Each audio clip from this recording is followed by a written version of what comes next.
Olá, nós vamos iniciar as nossas aulas de modelos matemáticos, né? Para a pós-graduação em ciências ambientais.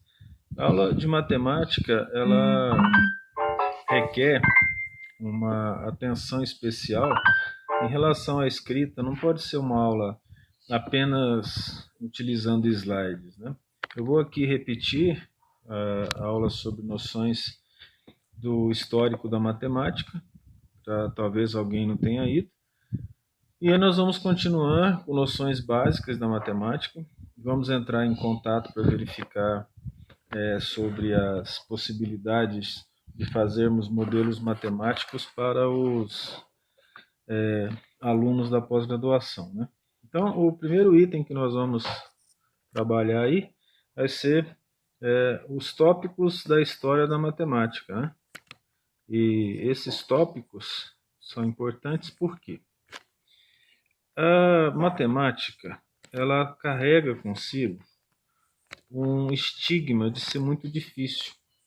Algumas pessoas têm muita dificuldade em matemática. Outras pessoas gostam da matemática e acreditam conhecer a matemática. Quando eu digo acreditam conhecer a matemática, é porque elas tinham facilidades ou têm facilidade para aplicar fórmulas, né? E isso não é matemática. A matemática ela está associada a um determinado raciocínio. Tem coisas que a gente acha que não é matemática e é. Tem outras coisas que a gente pensa ser matemática e não é. Por exemplo, um raciocínio lógico, mesmo sem números, é um raciocínio matemático. Mas a aplicação direta de fórmulas a partir de estruturas já definidas, sem raciocínio, não é matemática. Então, por exemplo, um professor ensina que em determinadas circunstâncias você vai aplicar determinada fórmula, colocando só os números e fazendo a conta. A conta sozinho não é matemática, porque o contar, dependendo da situação, ele não é raciocínio, principalmente se você estiver utilizando uma calculadora. Então, a história da matemática, evidentemente, ela vai começar também com a chamada origem dos números. Os números geraram a matemática. E de que maneira? Foi através da numeração que o raciocínio numérico iniciou. Mas, inicialmente, contar não era uma situação complicada, nem difícil. Contar era apenas associar as coisas. Por exemplo, a necessidade de contar, né, ela nasceu, segundo os historiadores, por volta de 30 mil anos atrás. Qual o significado disso, né? De necessidade de contar. Eles costumam dizer que a necessidade faz o homem. Nesse caso, foi a humanidade mesmo. Porque associava-se, por exemplo, isso aqui é bastante conhecido, né? Um carneiro com uma pedrinha. E a palavra cálculo, né, vem de pedra. E daí a palavra calcular.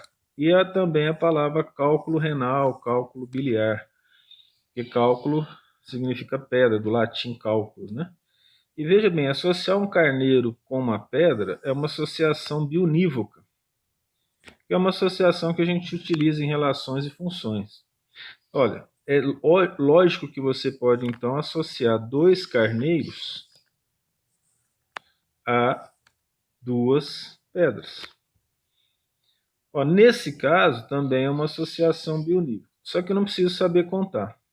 Eu pego os carneiros, deixo eles passarem e coloco, por exemplo, dentro de um saquinho a quantidade de carneiro que passou. Eu não preciso nem pensar para fazer isso. Então, eu tenho aqui 6 carneiros que passaram. Esses 6 carneiros, não me interessa saber o número deles, me interessa saber que cada um representa uma pedrinha. Então, acredita-se que a origem da contagem ela não foi racional. ela foi por necessidade, ela aconteceu por necessidade. Além dessa história do saquinho e das pedras, tinha a história de utilizar marcas em ossos, né? Então, por exemplo, pega-se um osso grande e foram fazendo marca, um carneirinho, dois carneirinhos, três carneirinhos, quatro carneirinhos. Aí você imagina que muitos carneirinhos, o indivíduo já ia ficar complicado, não ia nem caber no osso, né? Então, ao que se parece, foram encontrados ossos assim, você, ele na verdade, corta isso aqui, ó, já tem quanto? 5. Aí ele já sabe que isso representa 5 carneirinhos, já é um raciocínio. Então ele coloca, por exemplo, isso aqui cortado mais um, 6. Ou ele vai e representa 5 de outra maneira. Ele vai, por exemplo, fazer esse símbolo aqui para o 5 e coloca um aqui na frente, ó, desculpa, um tracinho. Então na cabeça dele, isso aqui representa 6. Isso aí já seria um raciocínio. E isso está associado à numeração.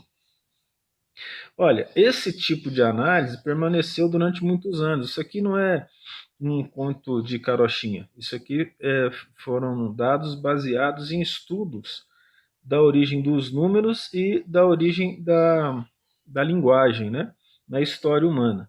O que realmente gerou um grande avanço na história da humanidade em todas as áreas foi a agricultura. Por que a agricultura? A agricultura, ela fez com que o homem parasse de ser nômade. Ele fixou o homem, ela, né, fixou o homem a um determinado local, uma determinada terra.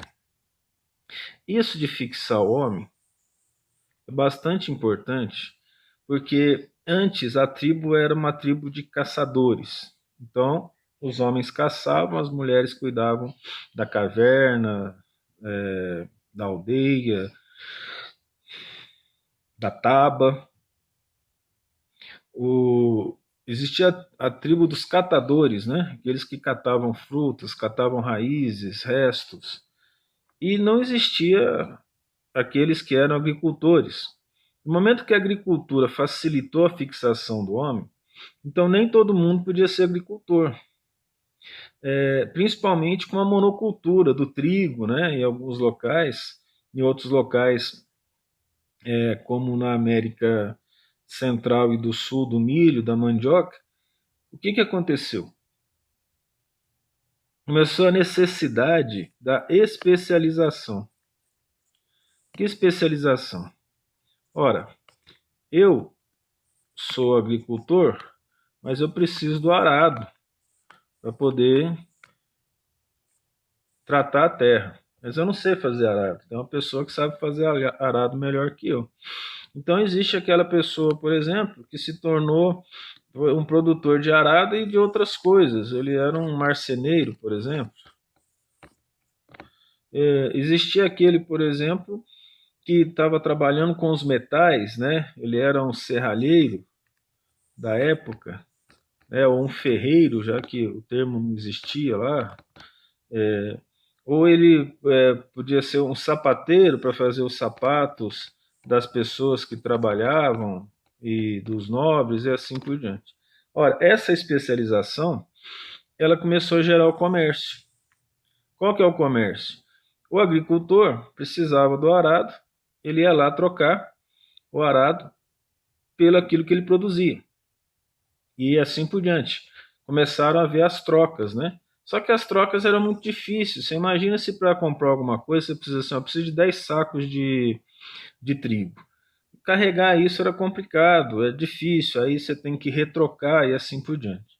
Então, as especializações e o comércio, eles geraram as moedas, né? O comércio gerou a moeda. O comércio foi a base do início dos números e das contas. Quanto mais o comércio se desenvolvia, mais a necessidade de troca. Então era necessário fazer trocas. Mas imagina que as trocas por necessidade acontecessem de uma cidade para outra, atravessando o mar. Não dava para ficar carregando trigo, por exemplo, dentro de um barco e chegando lá outras cidades falam, não, a gente não interessa por trigo, não, a gente quer aveia, né? É uma situação bastante complicada. Então essas trocas geraram a necessidade de fazer contas com os números, né? Então o segundo item na história da matemática é, a partir dos números vamos fazer contas. Antes era uma relação biunívoca. Agora essas contas elas eram somas principalmente, né? Até porque nós não sabemos até quando ou quando começaram as diferenças em que o indivíduo falou, nossa, eu tinha aqui 10 sacos de trigo, negociei, agora estou com menos um. Isso era absurdo para o pessoal daquela época imaginar isso, né? Mas a soma é a base de todas as operações matemáticas que existem. E quem iniciou esse processo de utilização dessas contas foram, no caso, o povo antigo, principalmente na Mesopotâmia, né, na região dos Babilônios e na região do Egito. Eram os locais de maior comércio da época e que eles ofereciam para os outros povos, né, itens de muito interesse. Eles precisavam fazer essas trocas. De forma escrita, né, a primeira relação de conta com números, ela foi descoberta no Egito. Então, aproximadamente 5.000 anos antes de Cristo, né, foi um indivíduo chamado Amis. Ele escreveu um papiro que foi descoberto aí por volta da década de 60, né, chamado Papiro de Amis. E, na verdade, o papiro de Amis é onde ele foi descoberto, né? O nome desse matemático era Amoses, que estava escrito lá, de acordo com os estudos. E esse Amoses, ele escreveu um papiro de algumas folhas, em que ele chegou a mostrar um sistema de numeração. Então, veja bem, depois do número, eles começaram a ser representados. E essas representações permitiram fazer conta. Esse sistema de numeração, ele sofreu várias modificações, estranhamente, diferentemente da história de outras ciências, ele não seguiu uma linha reta em termos de melhora. Algumas vezes, o sistema de numeração, ele era, por exemplo, interessante e até funcional no Egito. Quando você chega mais para frente, chega lá nos romanos, ele é menos funcional do que os egípcios, por exemplo, de 5.000 a 3.000 anos antes de Cristo, né?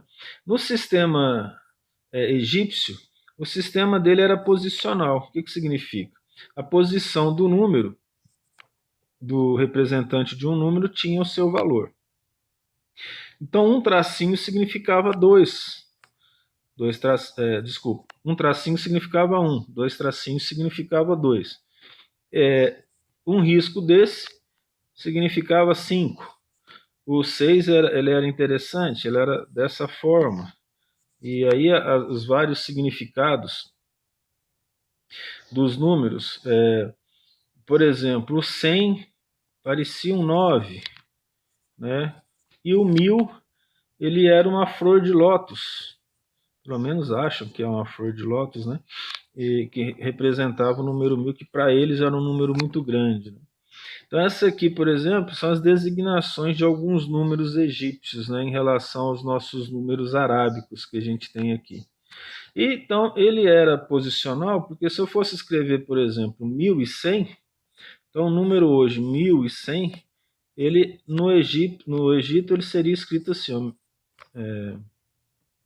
1.000, né, que é a flor de lótus, e 100. Ora, isso significa o quê? A posição maior e a posição menor. Então ele é posicional. Ele é aditivo. Por quê? Ele foi escrito na forma 1.000 mais 100. Então essas noções aqui, elas já existiam há muito tempo atrás. essa noção de número e de adição. Acontece que existe um problema. Observa que o número 2 ele não é formado por um símbolo específico para ele. Ele é formado pelo número 1 duas vezes. O número 3 também, número 4 também, número 5 não. Número 6 não, e assim por diante. Também nem o 7 nem o 8. Isso é um problema muito grave para fazer soma, né? Em relação, por exemplo, ao algoritmo de soma. Então eu vou somar 5 mais 1, né? É igual a 6. Então eu faria assim, ó, 5 mais 1. Nós já estamos acostumados a fazer isso, certo?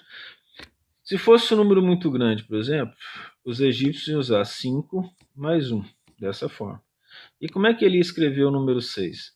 O número 6 tem um símbolo diferente, está bem parecido. Mas você imagina que para escrever um número muito grande, por exemplo, que ele fizesse uma determinada soma com, vamos dizer aqui, o número 312 mais 100, por exemplo, ele ia ter que escrever 300. E aí veja que interessante, coloca um aqui e coloca outro aqui. Como é que ele vai saber se isso aqui é 4 e esse é 2, esse é 1, esse é 4 e esse é 1 e assim por diante? Não tem como. Se existisse um número para o 3, um para o 1 e o outro para o 2, isso não geraria problema. Então, essa situação aqui fica complicada para fazer um algoritmo. É difícil organizar um algoritmo. Então, eles não perceberam isso, né? Porque a maioria das vezes as contas elas eram feitas de forma prática, não precisava nem fazer de cabeça. Eles não iam ter problema para somar isso, porque o 312 era um número muito grande para eles. Eles iam somar sacos, eles estavam vendo os sacos, eles só faziam a representação, 3 sacos, 3 cisquinhos. Mas isso foi um grande problema para o desenvolvimento da matemática. Por quê? Porque a matemática, naquela época, ela era simplesmente algo necessário para o dia a dia. No caso dos egípcios, nós sabemos que eles utilizaram a geometria, por exemplo, só para determinação de terrenos. Você tinha lá um terreno retangular, muito grande, na base, nas margens do Nilo, né? Aí você dividir por 2, eles dividiam certinho. E eles poderiam saber porque quais esses valores e qual a área do terreno, porque eles conheciam já o chamado Teorema de Pitágoras, né? C, B e A. Aí nós sabemos que eles já conheciam que C ao quadrado era igual a ao quadrado mais B ao quadrado. Isso aí até os babilônios sabiam antes mesmo dos egípcios. Mas a geometria deles não passou disso. Né? Até para a construção das pirâmides, até onde nós sabemos, não tinha geometria muito complexa. Pelo que se sabe, não obstante, tem uma situação muito interessante associada a ele, que é que o volume da pirâmide de Quéops, por exemplo, né, isso aí vocês podem procurar depois, o volume da pirâmide de Quéops é aproximadamente igual à distância da Terra ao Sol. Então, falar que eles não sabiam geometria é complicado, mas não parece ter ocorrido o desenvolvimento de pensamentos geométricos ou pensamentos numéricos, né? E é interessante essa situação desse volume bater dessa forma, mesmo que seja coincidência, né? Porque é muito difícil trabalhar com os números que nós mostramos aqui. Acontece que determinadas descobertas realizadas é recente, né? Tipo a década de 70, mais ou menos. Há muito tempo atrás, achava-se que os egípcios eram os pais, assim, vamos dizer, da matemática, né? Mas realmente o pai da matemática, a nação que originou a matemática, foram os babilônios. Os babilônios, num tempo antes dos egípcios, talvez, os chamados sumérios e islamitas, né?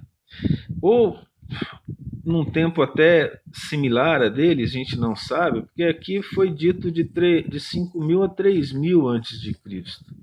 Informações nos dizem, né, que os babilônios eles já faziam contas mais complexas do que os egípcios em 6.000 antes de Cristo, né?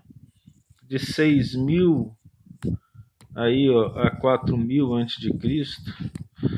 Então, falar nos egípcios primeiro significa falar que eles estão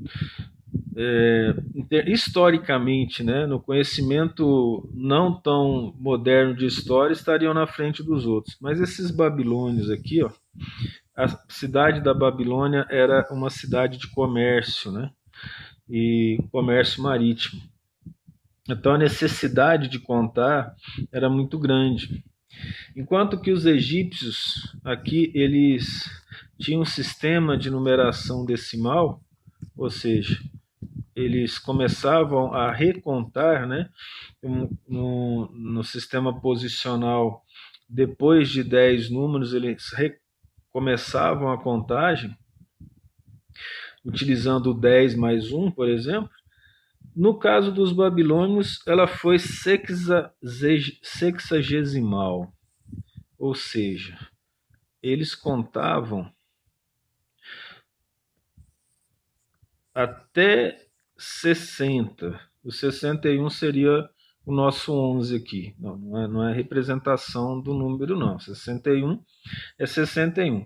Mas eles tinham números, né, para representar até o 60. Então, o 11 deles representaria 61 nosso. Então, esse sexagesimal se manteve até hoje. Por exemplo, a nossa 1 hora é igual a 60 minutos, que é igual a 60 segundos. Então, isso se manteve até hoje, né? A circunferência ela tem 360 graus, que é um múltiplo de 60, né? Então, isso se manteve até os dias de hoje. Inclusive, aí a gente utiliza isso e nem percebe. Se você for imaginar que nós deveríamos utilizar a contagem das horas em função da numeração decimal. Mas, no caso, ela é hexagesimal. Eles apresentavam também os números idênticos ao dos egípcios. Então, o número 1 era chamado escrita cuneiforme, né? E tinha esse formatozinho aqui de cunho. O número 2 eram duas cunhazinhas assim. E assim por diante. Número 3, número 4, número 9, 9 cunhos. Aí o número 10 era esse Vzinho deitado, por exemplo. Número 50 era um Vzinho normal. Tá? Que não é tão bonitinho igual eu estou falando aqui. Então o número 60, um 60 aqui é fácil, é 50 mais 10. Esse é o 60. Então esse aqui é um sistema de numeração aditivo, que se soma. Só que não é decimal, né? E ele é parcialmente posicional. E nem sempre batia posição, mas a gente também não vai entrar nesses detalhes aqui não. Mas vamos pegar um exemplo aqui interessante em relação a alguns números, né? Vamos pegar, deixa eu me ver aqui, o número 20, por exemplo. Ó. Isso aqui é número 20, né? É 10 mais 10. Ora, esse número aqui, se eu colocar aqui na frente, ó, esse valor, quanto que ele daria? Poderia dar 21, né? Então, se ele for posicional, então ele é 21. Dessa forma que está aqui. E como é que eu escreveria o número 201, por exemplo, aqui? Ora, o número 200 é 10 vezes o 20. Então, se eu for escrever o número 10 vezes o 20, por exemplo, né, ele vai ser assim, ó, em termos de posição. Se eu for escrever o 201, vai ser aqui, dessa forma. Só que observe que nós entramos no mesmo problema lá, de cima dos egípcios. Ó. Essa organização aqui. Esse número aqui é quanto? Ele é 11, né? Esse número aqui é 11. E esse número aqui é 20. 20 mais 11, 31, por exemplo. Isso poderia ser um problema. Ou nós pegamos esse aqui, ó, que é 21. Mas aí, se nós pegarmos 10 vezes 21, por exemplo, 210. Ou se não, se isso aqui for só uma soma, nós temos 31. Então aqui é só para exemplificar essa questão de que existe um problema em relação a essa organização dos números. Por quê? Tanto lá no egípcio quanto aqui, ó, faltou o zero. Se o zero existe, isso aqui é 21. E aquele outro lá, ó, vai ser 201. Esse não existia, mas só para dar um exemplo. Né? No caso aqui é 20 mais 0, 201. Só um exemplo só. Mas olha que situação interessante aqui. Ó. O que eles tentavam fazer, e talvez eles tenham iniciado uma noção de zero, mas isso não passou para frente, é que eu vou escrever aqui, ó, 21 e 201. Deixa um espaço. Agora você imagina uma escrita feita com telha, né? Como é que você vai descobrir que isso aqui é um espaço? Na verdade, eles não deixavam o tracinho, era um espaço. Então, essa distância aqui, ó, ela era, vamos dizer assim, interpretativa, né?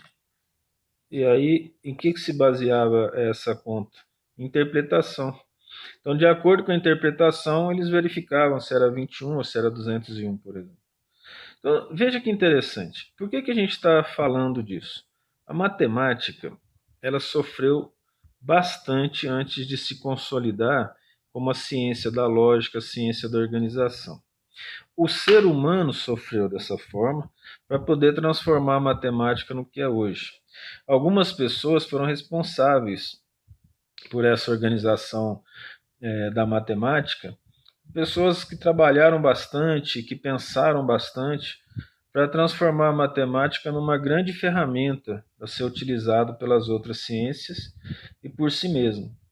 Acontece que hoje a gente pega uma matemática pronta, já acabada, e acha que a gente é bobo quando não consegue compreendê-la. Mas não é assim que funciona.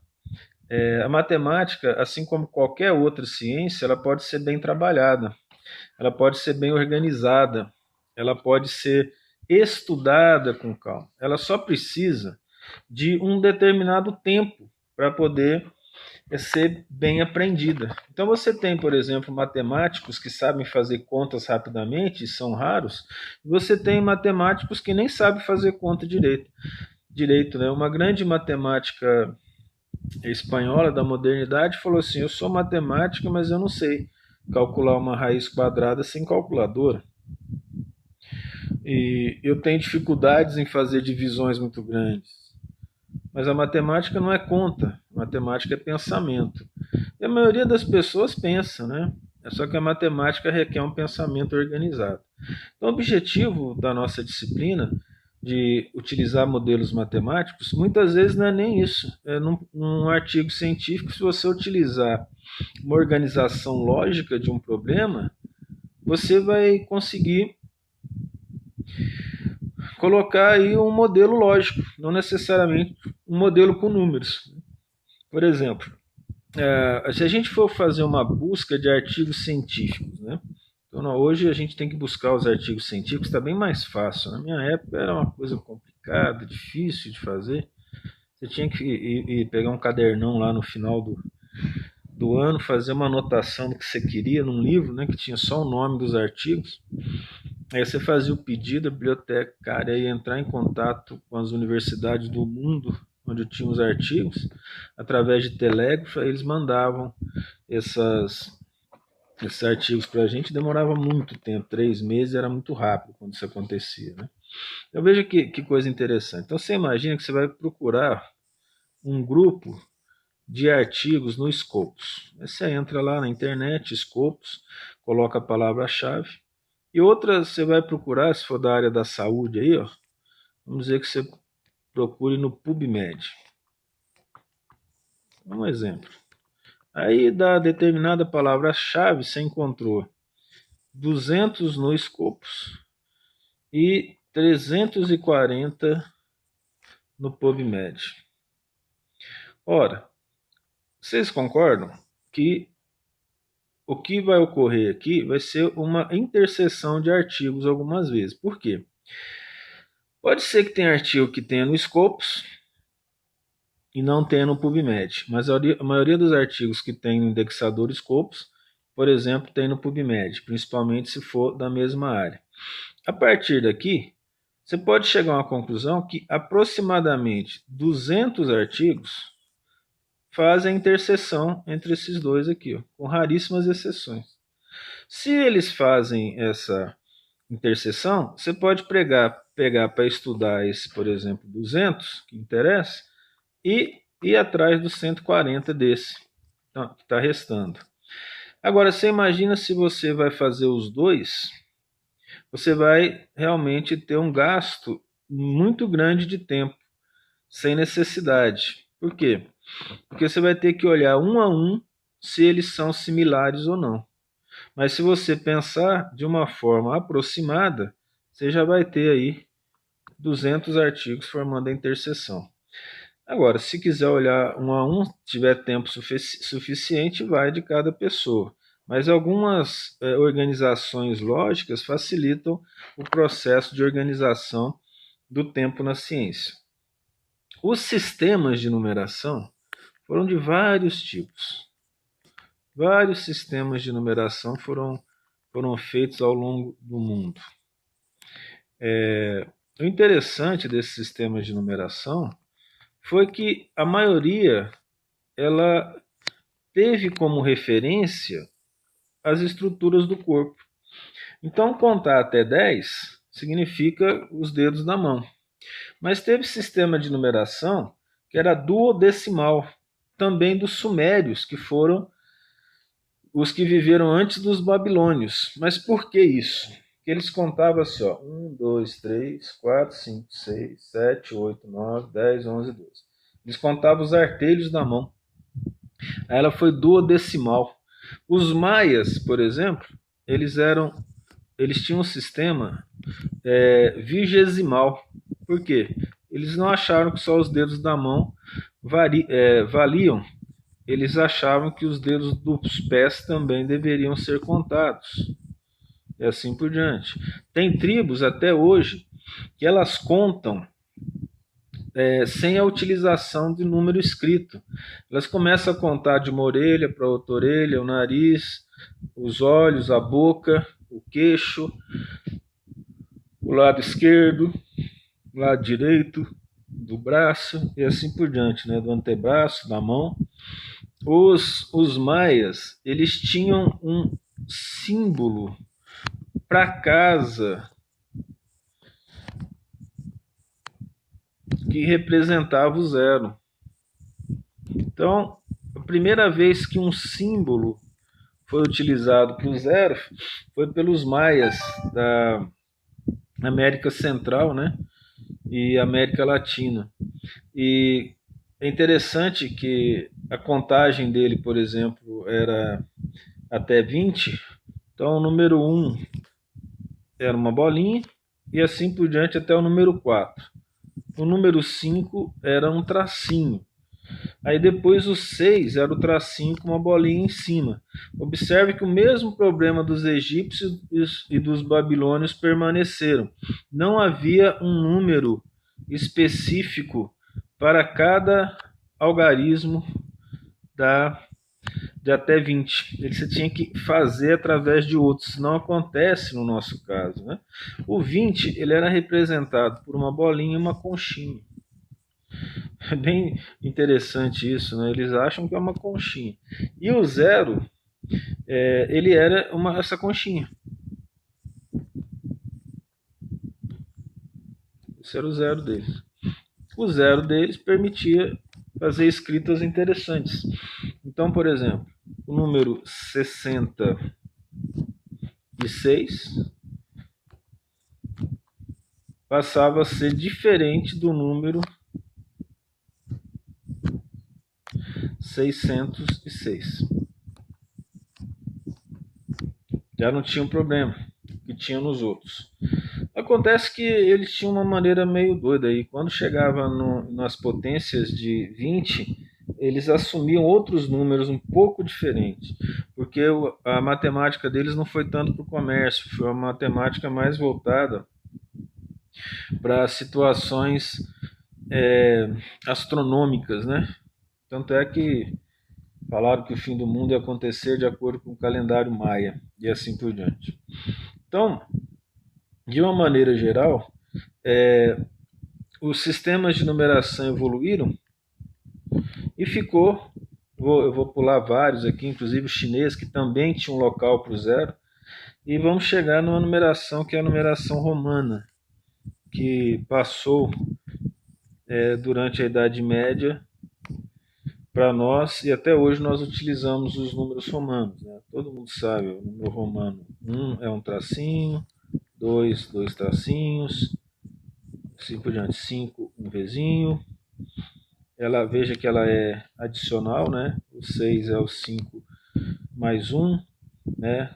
O problema de ser posicional dela é que o posicional dela não é muito bom, né?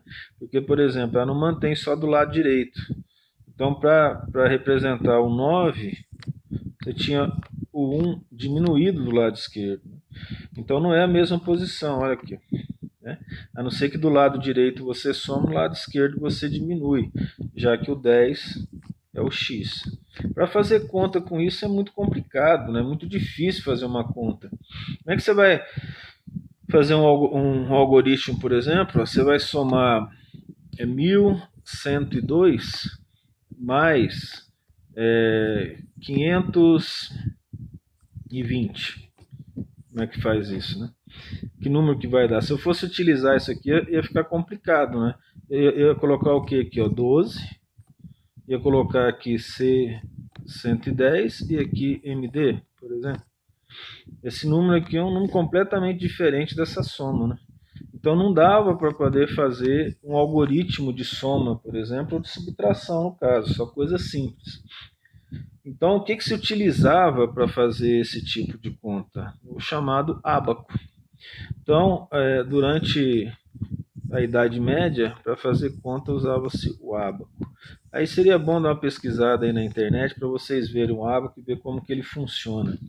Uma das maneiras de fazer o ábaco é pegar uma caixa de ovo, né, e colocar uns palitinhos em cima e utilizar macarrão, aqueles macarrões de rodelinha, né, e fazendo as contas. Então você pode pegar qualquer número aí, por exemplo, como aquele que a gente colocou, e o que você faz? Você coloca esse número lá no ábaco e depois você vem somando ou subtraindo de acordo com as casas decimais. Aí você consegue fazer a conta, né? Os japoneses utilizam um ábaco de cinco algarismos, né? Até hoje, até caro isso lá. É um pequenininho, bem bonitinho, e eles vão fazendo assim bem rapidinho as contas, algumas vezes mais rápido do que a gente aperta os dedos numa calculadora. Mas nós sabemos que isso não é um conhecimento matemático, né? Isso é apenas um algoritmo de conta para fazer a conta rápida. A situação é tão interessante, né, em relação a isso, que muitas vezes os japoneses, até os comércios mais antigos, eles não têm calculador, só tem um ábaco para fazer as contas.